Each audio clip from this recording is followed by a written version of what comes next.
Texas might turn blue somehow. Also, despite Iran's military having been, quote, totally destroyed, they're attacking our troops in the Middle East. Trump is at his weakest, and it seems Republican politicians are finally just beginning to a little bit, sort of occasionally, maybe, find their backbones and say no to him. Welcome back to the podcast for the 54% of Americans who vote for progress and want to convince their friends and family members to join our majority. All right, Jason. Well, the big news is that Ken Paxton defeated sitting Senator John Cornyn overwhelmingly, about 64% to 36% last night. He improved over the first primary date before the runoff in, it seems like, every county in Texas. And I think the real focus here, I mean, we could talk about the internal dynamics within the Republicans, but the real focus is now this showdown between Paxton and James Talarico, who's been on the show before.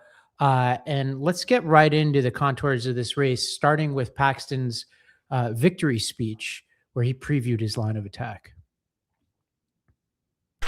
This campaign is not about red versus blue. It's about so much more.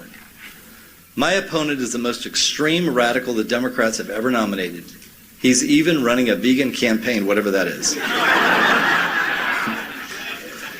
He goes by a few names that you may all have heard of. Some people know him as Tofu Talarico. Some people call him Six-Gender Jimmy. I've even heard some people call him James Talafrico. And others refer to him simply as Low T Talarico. But no matter what you call him, let me tell you this. You are listening to the Texas Attorney General, now the projected Republican candidate in the Texas Senate. That's very Trumpy. He's trying to run the Trump playbook. At least Trump picks a nickname, man. I mean, have you seen the ads that they put up already on this? No. So I think like the mental space I'm bringing to this is like the after election 2024 mental energy, where you're like, okay, like the instinct when they put up, when Trump goes to McDonald's or they put up the Charlemagne ad on the trans stuff, is to be like, oh, this is foolish. But I think the more appropriate way to handle this is to take it seriously and then go through it and say, okay, audience members, there's a lot in Texas, but then a lot of people who are just out there fighting the good fight, is to kind of dissect these and talk about what's a real risk versus what's completely taken out of context. And though still a risk is more easily dispensable, to be dispensed with. Before we move on, though, there was one interesting moment of this rally before we start to dissect these claims, where there's this common theme amongst Republicans I'm seeing where they're talking about taking the country back. Here's GOP Representative Brandon Gill. Go back, aren't we? Yeah! And you know what that means? That means that we are finally going to take our country back, aren't we? I mean, it goes without saying, they have the presidency, they have the U.S. Senate, they have the House of Representatives, they have the Supreme Court, they have a super majority in the legislature in the very state he's standing in, as well as the governor's mansion and the lieutenant governor and the attorney general. But they're taking the country back. So some political movements are only comfortable working from the minority and feeling like they're on the outside. And there's a local analogy to this that I can remember. About a decade ago here in Kansas City, there was a guy, his name's Mark Funkhauser, and he was the city auditor. And he ran for, I guess it was over a decade ago now, he ran for mayor. And nice guy, was very much an auditor. Like he was really good at pointing out what wasn't working. And it turned out once he became mayor, he wasn't much of a manager and he really struggled. But one thing I remember very distinctly is in interviews, he would constantly talk about they are doing this, they are doing that. This is while he's mayor. And right. What needs to change is this. And people would be like, but you're the mayor now. And what happened was he turned out not to be very effective at governing and was actually the first mayor of Kansas City to fail to get reelected in like a generation. And I think about that a lot when I think about, the Trump brand of Republican and how they govern, because they run saying, all these people are screwing you, and we've got to stand up to the people screwing you. And then they get into a position of power and they keep saying all these people are screwing you, and so they never do any actual governing. Right. There's a lot of reasons why they need to sort of invent an establishment that's running this country, because they do have some pretty significant liabilities that we'll get to. But sticking with Talarico for a second, he's addressed some of these claims. If you look at the ads that they're playing, they're piecing together a bunch of different things. A claim he made about immigration, where he said he wanted to be a welcome mat, and they cut out the part where he said and a locked door or something. There was like some combination where he was basically saying, for the criminals, we don't want you here, but there are other people we want to welcome. Within context is something I totally agree with, and I imagine most voters would agree with. They had this claim about trans, where he was asked in an interview about what is I forget the exact question. It was something like, what's the like, what's most top of mind or something like that. And he named trans children, and cut from it was the fact that he was talking about how in the day before, there were a bunch of trans children visited him in his office, and there was some kind of legislation going through, which, like, context, right? Maybe like still out of step with some Texas voters, but what they're trying to do is put a parade of things to make him seem weird, right? The vegan claim, strangely, is somehow top of list here, that somehow, not eating animal products is the claim. So he just addressed this recently. This is what he had to say. We have seen the beginnings of Republicans try to figure out how they can attack you in this race. One of those talking points they landed on was that you're a vegan.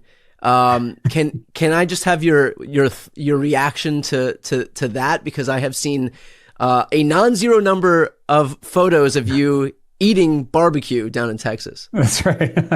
Yeah, our campaign basically runs on barbecue these days. Yeah. And if all they have is lying about me being a vegan, I feel pretty good about our chances in November. I think it also just shows the extent to which they will go to distract from this disastrous economy. I mean, with the way the price of beef is going up, we all may be forced to be vegans at some point. So I'm going to keep focusing on lowering costs. I'm going to keep focusing on putting working people first, taking on this corruption so that we can unrig this economy. I think that's what Texans want. They're kind of tired of these games in our politics, the mudslinging and the nicknames and the trolling and the owning. But none of this is going to lower our costs. None of this is going to increase our pay. None of this is going to cut our taxes. And so I think what we're doing in this campaign is bringing people together across all these divisions, standing up to the silliness in our politics, standing up to the corruption in our political system so that we can actually start delivering for Texans. Yeah. I saw another one. Maybe this clip is in the outline where he says, I've been eating barbecue since before Paxton's first indictment. No, this is a good line. You could see what the Republicans are trying to do, though. Like, they're trying to make this guy is different. And as somebody who cares a lot about animal rights and at various points has been a vegan and a vegetarian in my life, it pains me that this is a political attack. But I get it. I get what they're trying to do. And I think, sorry. There's two things they're trying to do. As somebody who, ran for Senate in a red state, it is weird, and I may have said this to James when he was on the show. It's weird watching his campaign unfold because it's like one gun ad away from feeling like I'm watching myself, 10 years ago. And the way he's caught fire and people, and he's caught people's imagination, and he talks differently. He's a liberal, but he's able to communicate with all that stuff that people are saying about him. Obviously, I see a lot of similarities in it, and I've told James that. So I'm very familiar with why they attack the way they do, right? And the way they're attacking him is meant to do two things, one much less than the other. The much lesser thing, the much lesser version of the vegan attack is just, look, this is a beef state. And so, to get people in the beef industry upset, but like most of those people aren't voting for Talarico anyway. Really what they're doing, the central idea behind their message is this guy wouldn't fit in your neighborhood. He's not like us. And, when they were running ads against me on, because I was in favor of gun safety measures, I never really felt like they were trying to convince that many gun owners that I was going to take their guns away, because I don't think many of them believed I wanted to, or at least didn't believe I would have the votes to make that happen. Right. But what those ads were really meant to do, just like these ads that are running against James, is to say, he not only is he not like you, he wouldn't like you. Yeah. He's the kind of person who, if you and he met, he would judge you. Right. And so what my gun ad and other things I did in that campaign did is it just said, you and I don't agree on everything, but we're the same. Right. And that's the challenge now for the Talarico campaign, is to make sure that their response to these things is not to, and they're doing a pretty good job so far, but it's not to meet these things where they seem to be, but meet them where they truly are, which is for every response to be one that is very clearly like, you and I are the same, and I understand you and like you and want to fight for you. It's amazing to contrast it with Plattner, who was on here last week. The risks of these two campaigns are very different. It's like Plattner's risk is that he spills over the other side. Right. Is that his messiness, to use a term, and to be clear, we're all messy in a certain kind of way. Like if I ever ran for office, you and I have been podcasting since 2020, the amount of things I say that could be clipped in and out of context are enormous. Same. But our risks are all different, right? And his, Plattner's risks are, the messiness is a little bit more endearing to the normal person, in the sense of like, if you're going to knock him, you're going to be like, he resembles something I know. Whereas I think the order for Talarico, both because it's Texas, it's a tougher state, and because of the unique like brand of the kind of stuff that they're going after, is going to require a little bit more sophisticated of a response. And this clip is the one that's in my head because it's actually subtle in some ways. But this is the actual clip of him making the vegan claim. And there's, for those of you in the audience. Before you play it, I want to place it in context for people, because you made a great comparison between James Talarico and Graham Plattner. The attacks that they will make on Graham Plattner are really not to say he's not like you, but they're just going to try and argue that he's unfit, right? Yeah. Or that he's so extreme, right? And they're going to say extreme about Talarico, but really what is at the heart of what they're going to try to make voters feel in Texas, especially because it's Texas and because of James's profile as, I think, isn't he like the son of a pastor, and he is very versant and fluent in quoting scripture. What they are going to try and paint him as is he thinks he's better than you. Yeah. And in Texas, that can be a very effective it's basically a centimeter away from just calling him a Yankee. And there's these voters who may not be comfortable with Trump. These are the Cornyn voters, which we'll get to, but they also really hate the extreme left. So if you code them as extreme left, you can maybe get them to do a protest vote against the extreme left if they paint Talarico as extreme left. And this clip is somewhat helpful to them on this. Can I just say, because the code behind extreme left is largely they think they're better than us. Yeah, totally. Here's the clip. We have, I think, heard more and more issues of animal welfare. I think not just because it's the right thing to do and the moral thing to do, but also it's, as all of you know, necessary to fight climate change. It is now existential that we try to reduce our meat consumption and that we try to respect animals in all aspects of society. And so I am proud to say that our campaign has officially become a non-meat campaign. So we have We are only buying vegan products from our local vegan businesses. Some of you may know Big Nona's. They were little Nona's, and then they opened up brick and mortar, so another Big Nona's. But we just got our pizza from there today. And so the point is that I think all of us, not just policymakers, but everyone has to take personal responsibility in this effort. So again, I actually substantively 100% agree with what he's saying. For those in the podcast audience, what you can't see is that he's wearing a mask. This must have been at some point during the pandemic. And so it's just a juicy clip if you want to make him look out of touch. And I'm not saying anything is wrong with anything he said or did. You and I there's plenty of clips of you and I wearing masks all the time, which is the right thing to do during key parts of this pandemic. I actually love his message about animal rights, about climate change. Substantively great, but just something they're going to have to address. So absolutely. I mean, visually, I do think it can be a very effective attack, and I think it's going to have to be addressed. I think that he might even, if it gets enough momentum, he might even want to do an ad where he's like, "Hey, you know what you notice is you can look at this video and know that it's like 6 years ago." Yep. and you could say like, you know, and then you respond to the rest. Or he's eating meat, and then he talks about how much more expensive it is today than it was just a couple years ago. To change the message.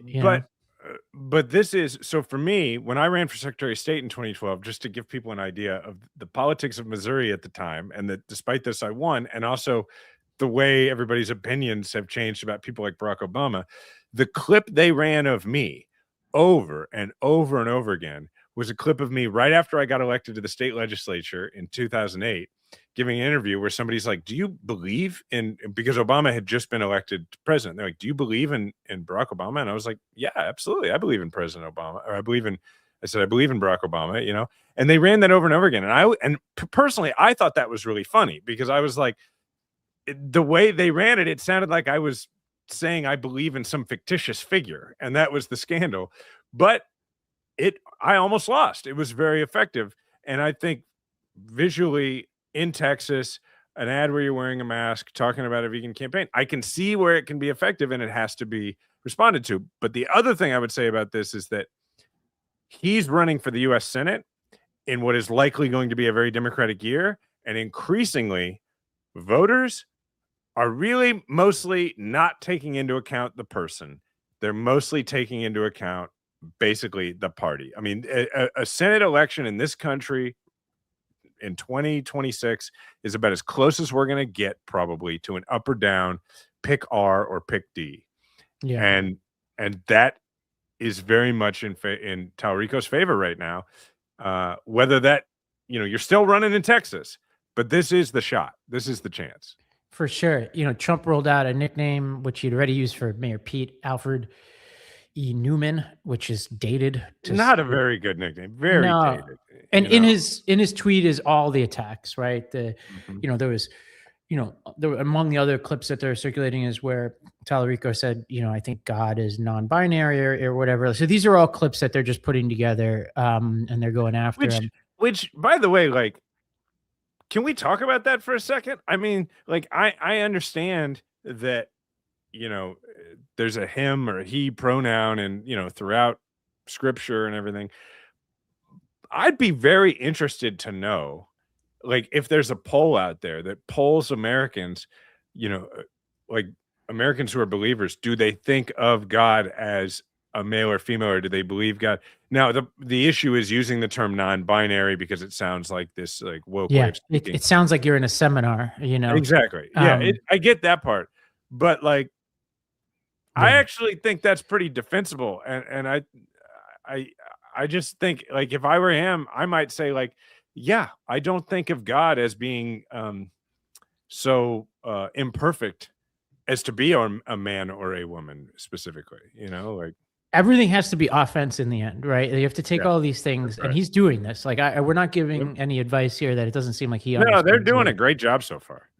And, you know, speaking of, you know, I've now talked about some of the attacks that Talarico is going to face. Paxton has we're talking about baggage. Oh my God. That's serious baggage for this guy. Here's Talarico on election night hitting Paxton last night. Something just happened in Texas.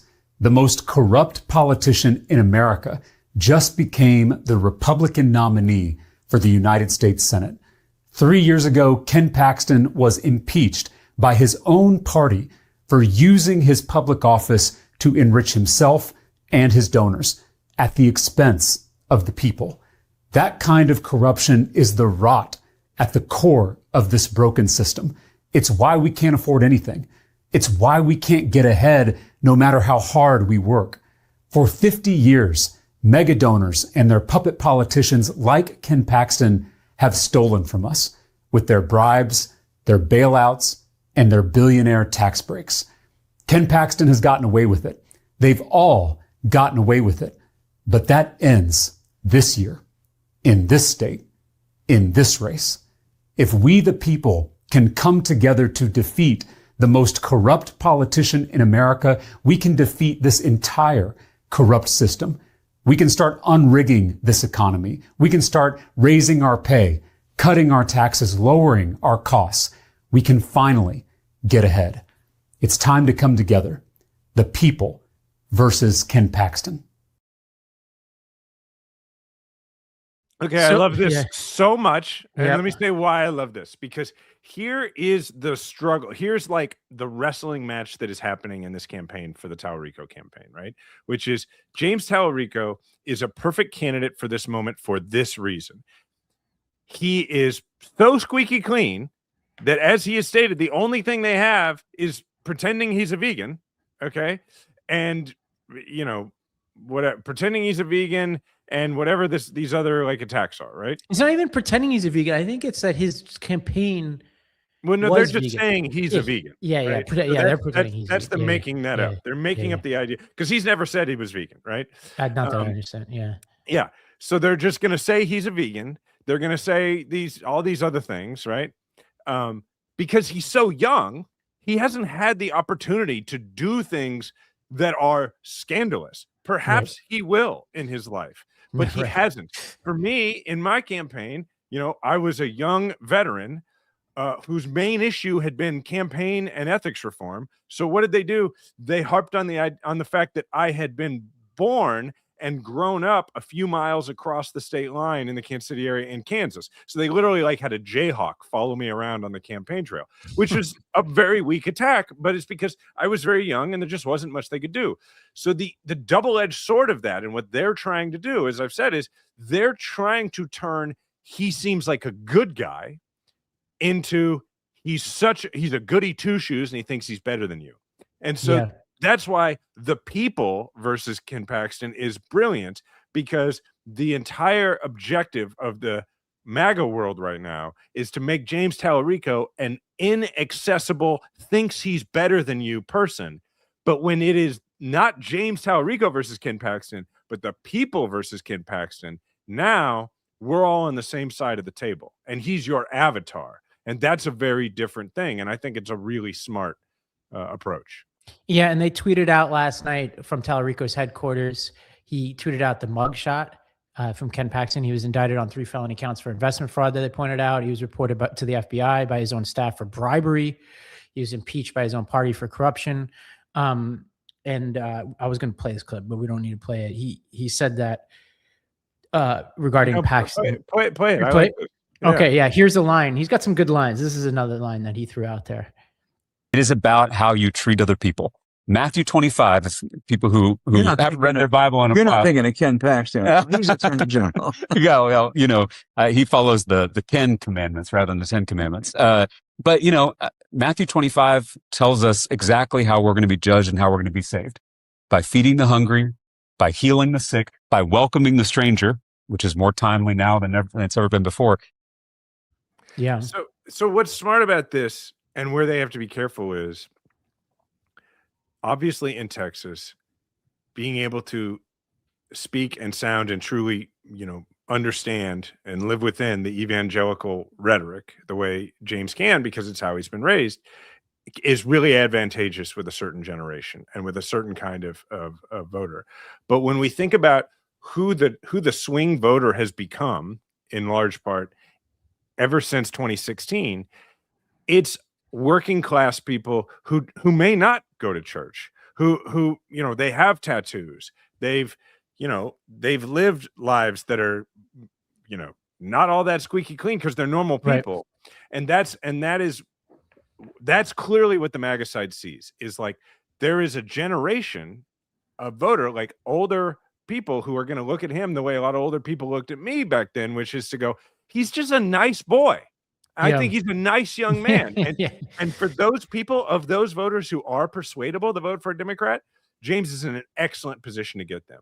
And that is why, to get the others, the people who voted for Trump in 2016, maybe they voted for him again in 2020, but they're disillusioned with him. But one of the things they liked about him is that he seemed to dislike the people who seemed to think that they were better than them. The people who, they're fans of UFC and that sort of thing. That's where the people versus Paxton is I hope a very effective approach. Right. I was just thinking about this, about what we were talking about with Plattner versus him.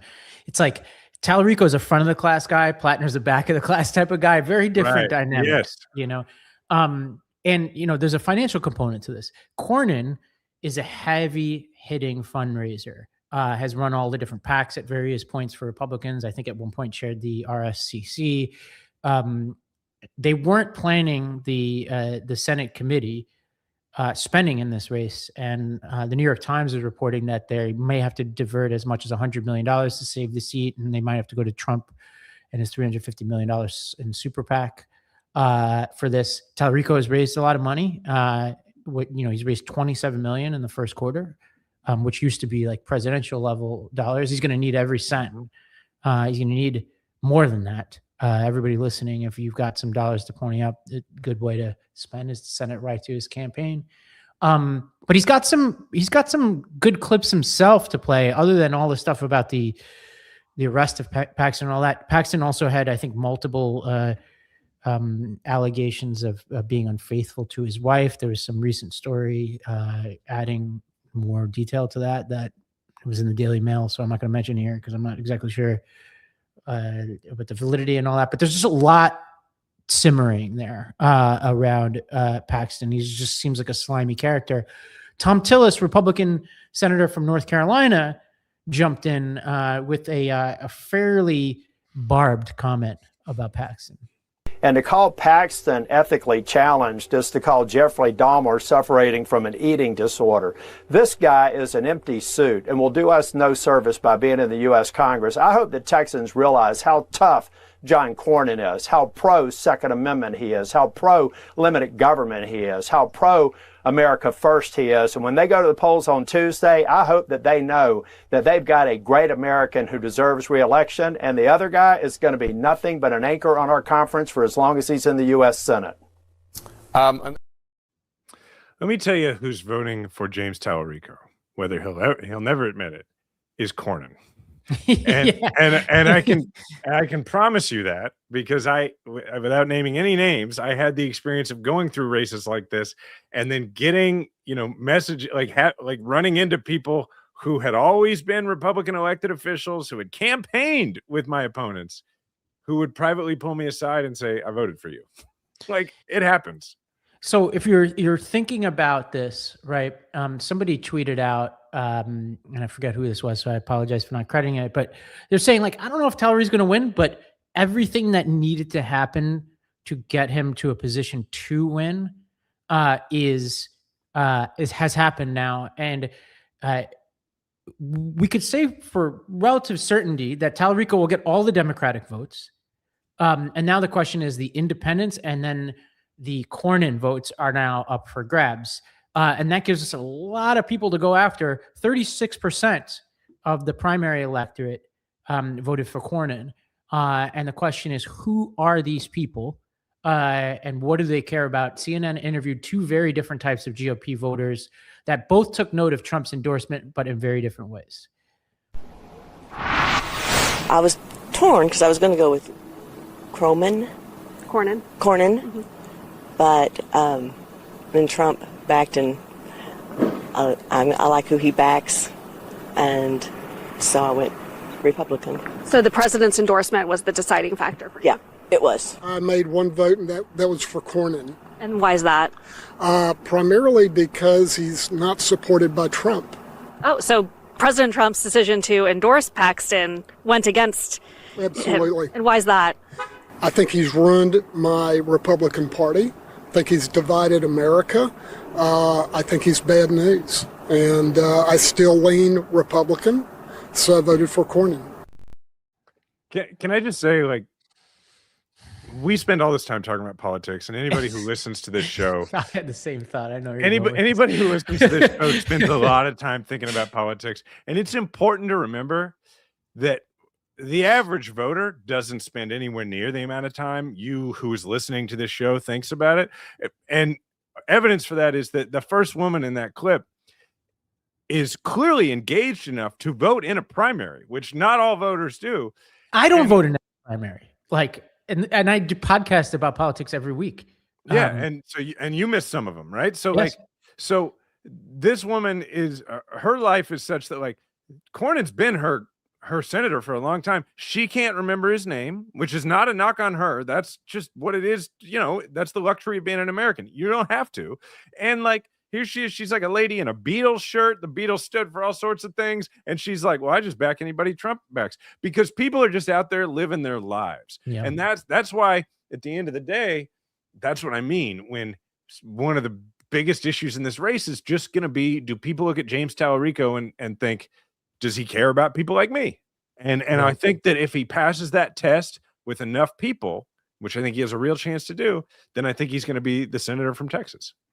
Well, he did thank Cornyn for his service on the night of the election. Obviously, he's being gracious, and he's trying to go after those votes. We're going to take a break, Jason. When we come back, we're going to talk about Iran. We're going to talk about the economy. We're going to talk about a revolt on the right that just continues to increase, this time over Trump's corruption. And then we'll have some, for a change recently, some decent news on the redistricting front when we get back. Well, lately I've been trying to get my mornings together, not perfectly, just better. Less chaos, less jittery energy, and more of that locked-in feeling that makes me feel like I can tackle the day. And that's where Mud Water comes in. The original blend is coffee alternatives made with cacao, chai, turmeric, and functional mushrooms like lion's mane and reishi. You get a warm, focused boost without that wired buzz or midday crash that usually tags along with a regular cup of coffee. And if you're not ready to let go of coffee entirely, they actually just launched a low-calf coffee made with organic Arabica coffee beans, L-theanine, and the same functional mushrooms you get in their other blends. So you can get that sort of feeling of drinking your coffee and actually drink some coffee, but just get it for less caffeine. It's rich, smooth, and only 45 milligrams of caffeine. So you get the flavor you love without the jitters, the crash, the spiraling of thoughts. So whether you're mixing up the original blend or easing into something gentler than your usual brew, Mud Water makes it ridiculously easy to start the day feeling good. Now you can grab it at Target, Sprouts, nationwide, making better mornings easier than ever. And every single ingredient with Mud Water's products are 100% USDA certified organic, non-GMO, gluten-free, vegan, kosher, whatever your thing is. There's also zero sugar and no sweeteners added. To use Mud Water, you simply drop the powder into your favorite mug, pour some water on it, and give it a mix. Some go wild and add creamer, honey, or even CBD. Drink it hot or cold. There's also caffeine-free blends, matcha, protein shakes for the body and mind. Ready to make the switch to cleaner energy? Head to mudwater.com and grab your starter kit today. That's mudwtr.com. Right now, our listeners get an exclusive deal up to 43% off starter packs plus free shipping and free rechargeable frother when you use the code MAJORITY. That's right, up to 43% off with the code MAJORITY at mudwtr.com. After you purchase, they'll ask you how you found us, and please show your support and let them know that Majority 54 sent you. If a genie gave me 3 wishes, I would use all my wishes to wish for my cat to live forever. But since genies don't exist, as far as I know, we feed our family cat Smalls. And Smalls is fresh human-grade cat food that does so much more than just feed your cat. It helps them live a full, healthy life. Most cat food is out there is made with meat byproducts, cheap fillers, artificial ingredients, basically stuff that isn't great for your cat. Big Pet Food does this because it's cheaper to make, but what they save on cost, your cat pays for with their health. Smalls is different. Their fresh recipes are made with at least 80% animal protein, and they're gently cooked to retain all their nutrients and flavor. They never add fillers or artificial ingredients, and their food is so healthy that 88% of cat parents say that after feeding Smalls, their cats have better digestion, a softer and shinier coat, and more energy to play because it's actually good for cats. Your cat's health and longevity starts with what they eat. Try Smalls and get 60% off your cat's first order plus free shipping and free treats for life when you go to smalls.com/majority54. One last time, that's 60% off your first order plus shipping for free and free treats for life when you head to smalls.com/majority54. Guys, your hair isn't playing like it did in your 20s, and it might be time for a real comeback and not another workaround, because throwing on a hat isn't a strategy. Nutrafol supports healthier hair from within. It's physician formulated, clinically tested, recommended by dermatologists, giving you a clear, legitimate plan so you can stop covering up and start showing up with confidence. Nutrafol now offers hair growth supplements tailored to men at every age, because the root causes of hair thinning change over time, and your routine should too. Nutrafol Men for ages 18 to 49 helps improve hair growth and achieve thicker, fuller hair in 3 to 6 months. And Nutrafol Men 50 Plus is the first and only hair growth product specifically formulated for 50 plus men. Nutrafol is the #1 dermatologist recommended hair growth supplement brand, trusted by over 1.5 million people. And you could feel great about what you're putting in your body, because Nutrafol hair supplements are backed by peer-reviewed studies and NSF content certified, the gold standard and third-party certification for supplements. And adding Nutrafol to your daily routine is easy. Order online, no prescription needed, with automated deliveries and free shipping to keep you on track. Plus, a Nutrafol subscription can give you up to 20% and get added perks to support your hair growth journey. So you start Nutrafol today and make the hat optional. Visit Nutrafol.com and enter the promo code MAJORITY for $10 off your first month's subscription and free shipping. Find out why Nutrafol is the best-selling hair growth supplement brand at Nutrafol.com, spelled Nutrafol.com. Promo code MAJORITY. That's Nutrafol.com. Promo code MAJORITY.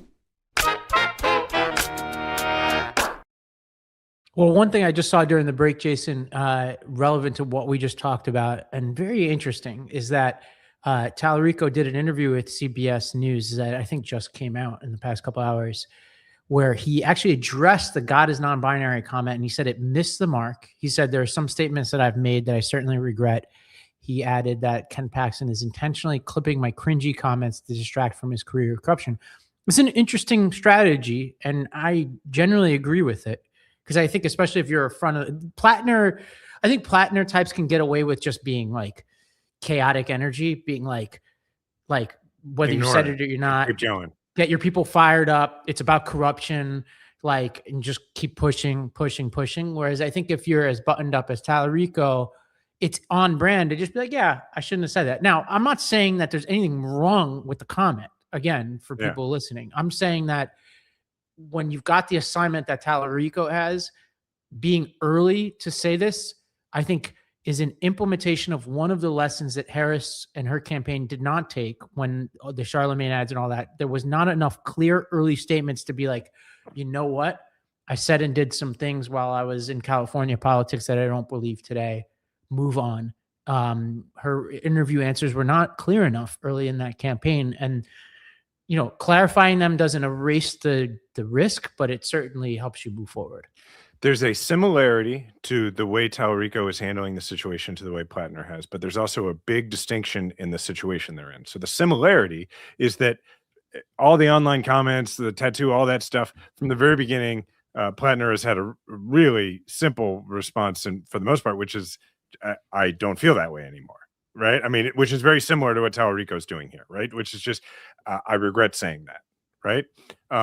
And I think that is smart, because if you are continuously defending the thing that people don't like that you said, then the issue goes on forever, and you have to keep arguing about it. The difference is that the stuff that Plattner was saying on message boards is counter to his politics, right? So like, and to what are genuinely his politics. So his politics are, like Bernie Sanders, AOC type, like that's at least how the other side is going to portray him, and I don't think he would really disagree with that in a lot of ways, right? He's he's a progressive. So but the comments he made were not, and so they're very problematic if he was in a primary. But in a general, he can just disavow them, and it's not like people are going, no, I think he really meant those things. And if you are somebody who's like, I think he really meant those things, then you're in a situation where you're like, but then do I vote for the Republican? Right.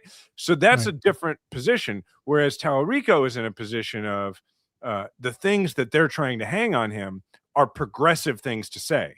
So it's a little easier for the other side to make a voter believe that when he disavows those, that he might not mean the disavowal. Right. Yeah. So they're in a slightly different position, but I think what's really smart of what Talarico's doing here is he's pivoting right back to Paxton. And I could see at some point doing like a straight to camera ad that's like, look, I've said some stuff that after I said it, I was like, well, that wasn't very smart to say. I wish I hadn't said that. And frankly, it's kind of embarrassing to see it played all the time. But I can say to you, that's embarrassing. Why is it that the guy who stole from you can't look at you and say, I'm embarrassed that I stole from you? I can say, I'm embarrassed that I said that thing that kind of, I just am a little, it just sounded kind of silly. Yeah. And then you would say, and I would submit to you that a man can say, I did something that wasn't the best, but a man can regret his actions. A man can actually like know when he made a mistake. Right. And this is, I know people had strong opinions about Plattner, that go both ways on Plattner last week. And this is where I would want him to tidy up a bit. Cause like when you were saying things like the tattoo, for example, I've heard him at various points say that he didn't know what it meant at first. So it's like, it's hard to apologize if you said you didn't know what it was, because then it's a bit less about changing your views. There's similar kind of commentary on his Reddit posts and all that. And I think like the simplest thing to do in these things is to just isolate what your impression was at the time. If there's something that changed, describe it clearly. And I just tweeted something about this before we potted, where it's like, I want Plattner to win. And what I want for him is the clearest possible explanations on these things, because it's not that I care more about those things than the threat of Trump. I don't even know if the main voters care more about those things than the threat of Trump. But what they do want, if Plattner is going to win, what has to be true is they view him as authentic. And part of that authenticity is just being like, I was wrong about this. I was right about this. I changed this, changed that. You don't want to seem shifty in any way. And that's what I hope is like just clear, crisp, consistent explanations. And I don't have a PhD on everything he said and done. So he might be improving on that even over the course of the past week. But yeah, shall we talk Iran or anything else on that? So I think more confusing than Graham Plattner's Reddit posts, back and forth between Iran and the president of the United States. Earlier this morning, Iran State TV acknowledged a memorandum of understanding that had a couple planks to it. The U.S. will lift its blockade and withdraw from Iran's waters. Iran will control the flow through the Strait of Hormuz, but allow traffic. Iran and Oman will administer some kind of mechanism through the strait together. And this is the first time that the Iranian state television has reported on those points. Tim Miller reacted saying Trump's initial demand was unconditional surrender. The current MOU is to open the strait that had been previously open but under Iran control and withdraw military. And then maybe 2 months we can continue nuclear negotiations that have been happening before. Yikes. Trump then, right before we recorded, has been giving interviews where he's claiming that the Iran characterization is wrong. So this is why I don't think we spend a lot of time on this today, is that this is the same shit as yesterday, last week, the week before that. Trump tweeting one thing, the Iranians having a different impression, and the status quo being the status quo. Yeah. Absolutely. I mean, at this point, this is all about Trump trying to find a way to save face. And that's all he's trying to do. And I don't think he's going to find it. And I think, he's just going to end up in a place where we just seem to stop talking about Iran. I really think that's where this is going. And it just, I just can't get over the fact that our main objective now is to try and make things somewhat like they were before the war started, given that we started it. Right. Trump in 2020 tweeted, "Iran never won a war, but never lost a negotiation." Could be playing out right now. Yeah. Gallup just released a poll saying 76% of U.S. adults think economic conditions are getting worse, while 20% saying getting better. 76%. That cuts into Republicans. Because that's objectively correct. Right. I don't know. I read that and I go, who are the 20%? Right. I know 20% of the country is not super wealthy, so I'm confused. CNN also had a supercut of Trump officials over the past few months promising gas prices will come down. I'll spare the listeners that. But let's do it. Let's do it. All right, let's do it. Go for it. According to AAA, the price of gas is $4.49 this morning. That's still up more than $1.50 since the war began. But according to President Trump and members of his administration, those prices are going to come down quickly as soon as the war is over. Once the national security objectives of Operation Epic Fury are fully achieved, Americans will see oil and gas prices drop rapidly. We promise that when this conflict draws to a close, when this operation draws to a close, we're going to see those energy prices come back down to reality. Oh, they would go down quite a bit. If we see a pathway to have the Straits of Hormuz open soon and energy flowing again, you'd see energy prices drop pretty significantly. Prices have likely peaked, and they'll start going down. Certainly with a resolution of this conflict, you'll see prices go down. Prices across the board on energy prices will go down. The gas will go down. As soon as the war's over, it'll drop like a rock. It's going to come tumbling down. There is so much oil out there. It's pent up. It's locked up in the Strait of Hormuz. When all of that stuff comes out, you're going to see prices dropping on gasoline like you've never seen. But I am also confident on the other side of this, prices are going to come down very quickly. They'll drop lower than they were before. As soon as it's over, you're going to see gasoline and oil drop like a rock. You're going to see oil prices plummet. They're going to come down. Well, that's encouraging to know that they're coming down, Ravi. I mean, this just continues to be a liability, and gas prices, it's political kryptonite. It is just an obvious indicator of problems. And, this is worse than most situations because often there's a murky relationship between what those gas prices are and the president's policies. In this case, there is a direct line, and nobody's confused about that line, including his own supporters. That is a great point. Usually when gas prices are high, you have people saying, look, the president doesn't control gas prices. And no one's even bothering to argue right now that they are choosing to argue that either gas prices are not that high or that gas prices will soon come down instead of arguing the president has no control over gas prices, because nobody would believe that. Right. Okay, this is going to be a fun one. I picked 3 clips here, all with the same theme, which is the MAGA right, and then in the case of our first clip, which is Glenn Greenwald, the sort of alt-left that has been sort of hating on Dems, sort of anti-Biden left, have all been picking up on the fact that we have a president who is historically corrupt, and a lot of them are not hedging. Let's start with Greenwald, and I'll give you the characterization he gave here. And mind you, Greenwald, I don't even know if he voted for Harris, but this is what he said. He did Jubilee, which is like this where you debate a bunch of people. He says, there was only one thing that surprised me about the Jubilee with MAGA diehards. It wasn't that some people scream and refuse to stop talking. It wasn't that these were mostly young people cheering and finding purpose in wars, but never fighting in them. It wasn't that their politics is more of a cult of personality, all expected and found in all factions. It was that despite being political junkies, they had no idea about Trump's enormous corruption scandals because the corporate independent media they consume doesn't mention it. They had no idea it existed. Here's the clip. Hello.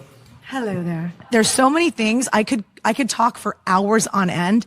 Even giving Kamala Harris an appointation of, I don't know if that's a word, but appointing her as the next candidate because he wasn't able to run.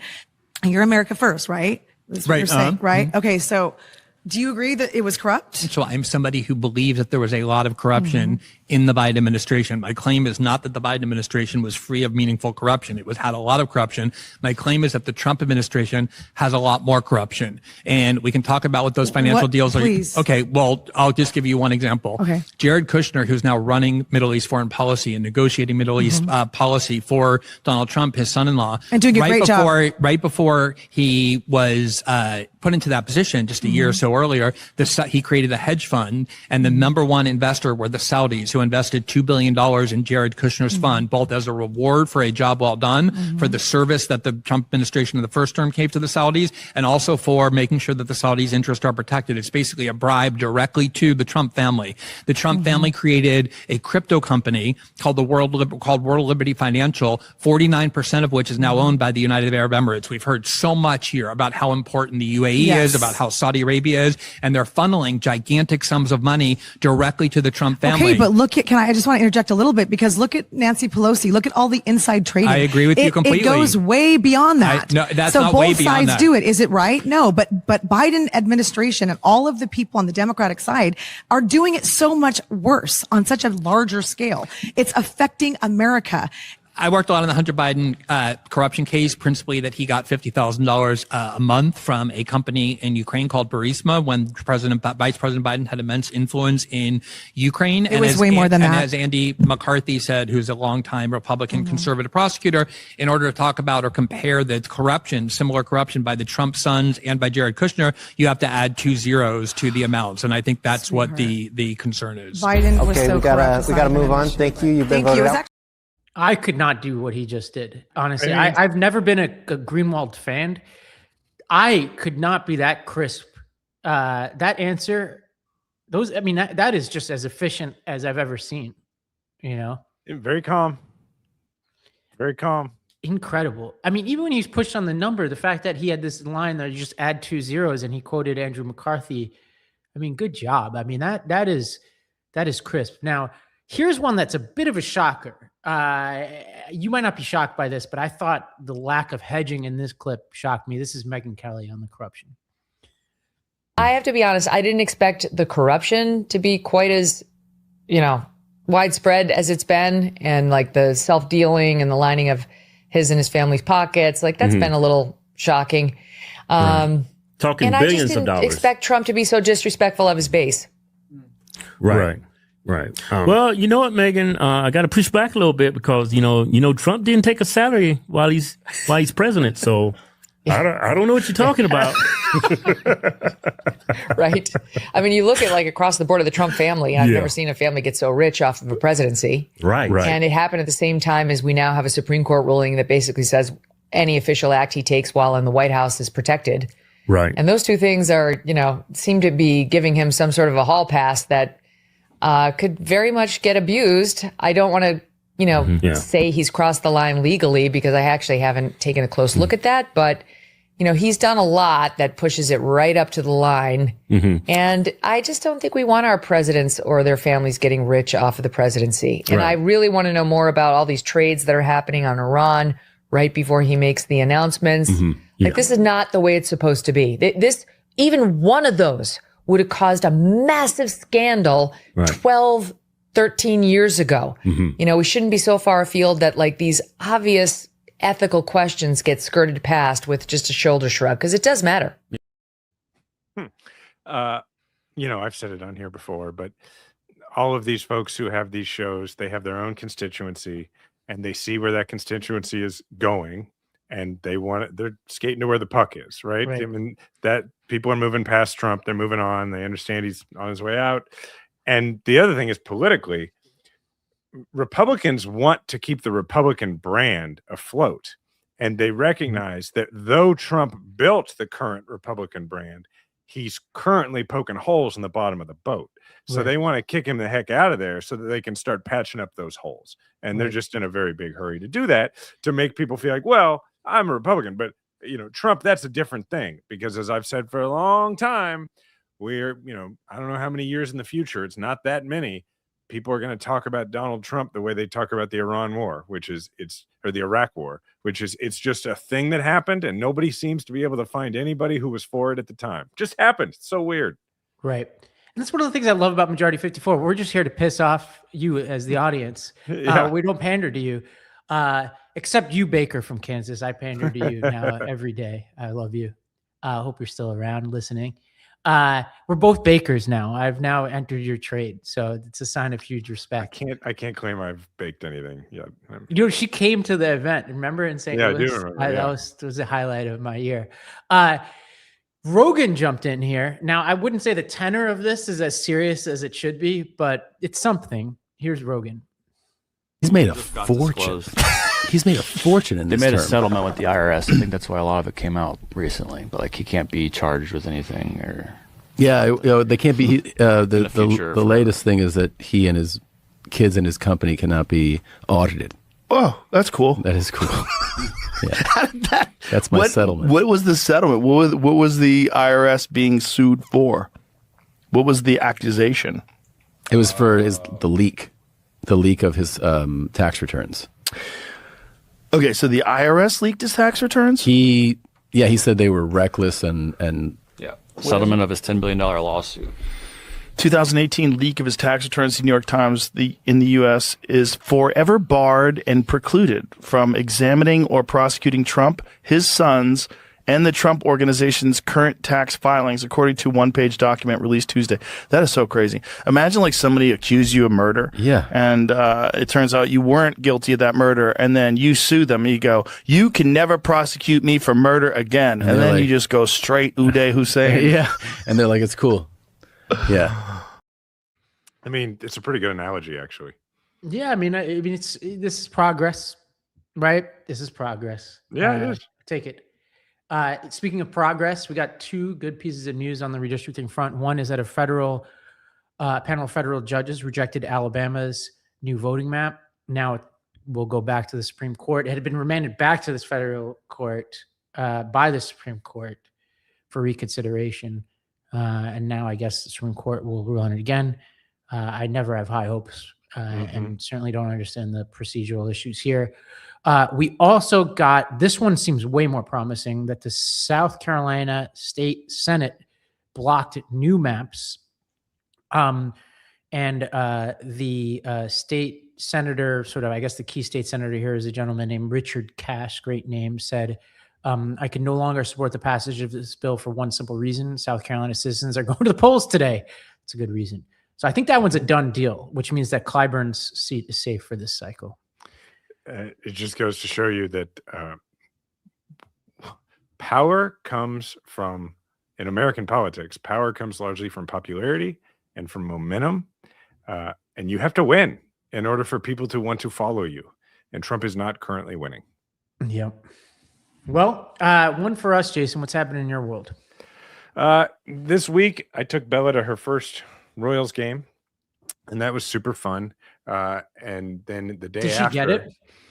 Yeah, I mean, we're a baseball family. She sees a lot of baseball. She plays t-ball now, so does she get everything that's happening? No, but she knows what's going on, and also she is an almost 6-year-old girl. So what she really loves is like uniforms and dressing up and stuff like that. So the next day, to really cement her fandom, I took her to a store here and I bought her like a Bobby Witt Jr. jersey. I got her, she wanted like a hair tie with Royal streamers coming out of it. I got that. She wanted a pink t-shirt that says Royal. So we got all that stuff. She got pom-poms. She wanted some pom-poms, And so then we came home and we watched the Royals game together, and we were playing the Yankees, and we lost that game 15-1. And she was devastated by that. And I was explaining, we're going to play again tomorrow. Like, this is baseball. It's okay. And then she asked a very understandable question, because I had explained to her that, the Yankees win a lot. And she said, Dad, if the Yankees win a lot, why don't we cheer for the Yankees? Yeah. And I said, because that's not our team. I explained, I said, because the Royals are our team, because we're from Kansas City. You know, we have family in New York. She knows that her Uncle John wrote the song New York, New York. She even knows that that's the song they play after Yankees games. She's like, so can't we? And I said, no. I said, because we are Royals fans. And so I was explaining fandom, and I showed her a picture of me when I was in diapers with a Royals shirt on. And I just said, that's our team. And she was like, but it's so much harder to cheer for a team that doesn't win as much. I said, tell her to give me a call.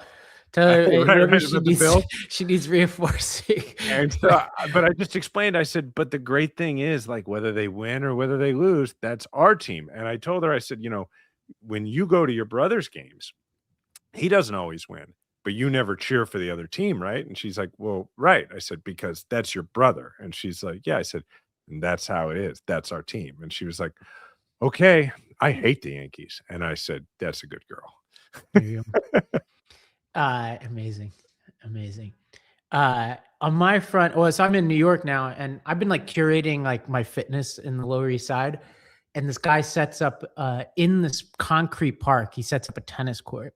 And so I've been playing over there. But I also I want like a good like after work fitness activity, because I generally play tennis in the morning before work. And I started last night. I did Muay Thai boxing. I just wandered in because I've been fighting the MMA, boxing, all this kind of stuff, because I feel like it's such a midlife cliche for dudes. But I was like, you know, there is this place on my corner. It seemed very serious. Let me see what that's all about. So I go into this place, and it is effing serious. People are like sparring. So I go into this class with no experience at all, and there's no like, hey, here's your beginner class. They're just like, you're in it. The first guy I get paired up with, where you're just literally like hitting each other, has a face tattoo, and just starts punching me in the face. And then my face, he's punching me in the stomach. And that goes on for a full round, which I think is like 3 minutes. Then we like rotate. And then I see this little Chinese woman. I'm like, oh yeah, okay, break time. This woman proceeds to kick my ass even worse than the guy. And that was essentially my entire hour last night. I am so sore today. Much respect to people who do Muay Thai boxing. It's a lot. Are you going to go back? I have a week long, you know me, I try not to casually take on new hobbies. Yeah, so it would be breaking my rule, because this is the year I'm learning Italian. So I would have to like right size it in my brain and treat it just like fitness. Because I constitutionally can't take it on as like an obsession. You're an all or nothing sort of hobby. It would have to be, all or nothing. I would treat it as perhaps a dabbling ahead of next year. If I like it enough, I could start it in earnest next year. But as strictly fitness, man, that stuff is hard. And I can't coordinate. Like when you're boxing, you can see it's one of two hands that's going to come at your head. So you're like, I can like cover up, I can duck. It's only one of two possibilities. But when you add two legs to the equation, I was just guessing at a certain point, like almost like a soccer goalie, like when they're trying to guess in the penalty kicks. Yeah. And I was not guessing right. It's just getting kicked left and right. So literally left and right.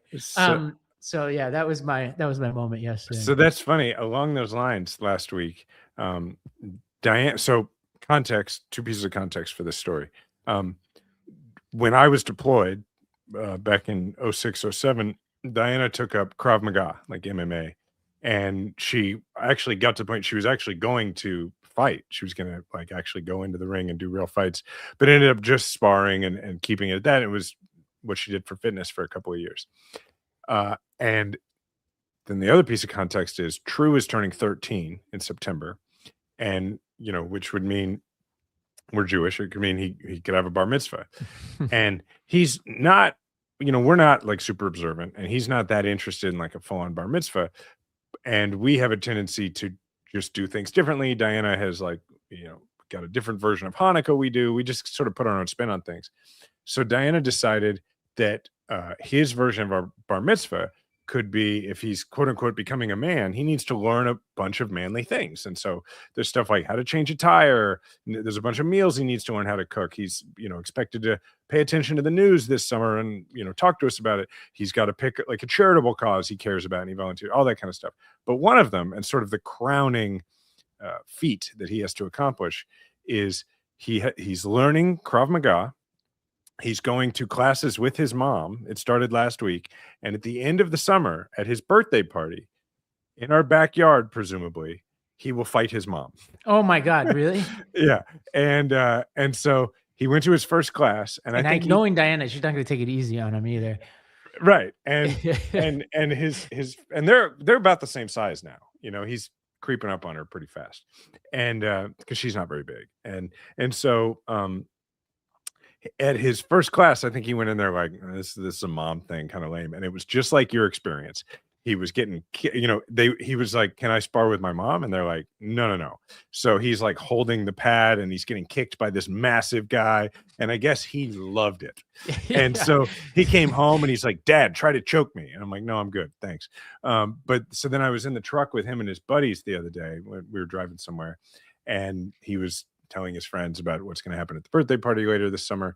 And his friends are like, you're going to go easy on your mom, right? And he's like, no, dude. He's like, if I do, my mom's going to kick my butt. So they'll wear pads and stuff. No one's going to get seriously hurt. But it is a very unique Diana thing to be like, okay, for your 13th birthday, you and I will fight. Oh my God. I got to see this footage when it happens. It's great. It's great. Well, that's all I got. I mean, go Knicks, by the way. Speaking of waiting for a team, I was a junior in high school the last time they made it to the NBA Finals. So New York is electric right now. It's a lovely story, and I'm hoping that the Thunder goes ahead and wins one more game, gets to the final, and then wins again, because I'm a Thunder fan. But the Knicks are a lovely story, no doubt about it. Several Missouri folks on that. Yeah, I mean, they have a shot. Yeah, they have a shot. Yeah. That's all All you right. ask for. You can follow Ravi at Ravi M. Gupta everywhere. You can follow me at Jason Kander everywhere. Please leave a 5-star review. Thank you to the Midas Mighty. And remember, we all have a platform. Make sure to use yours today.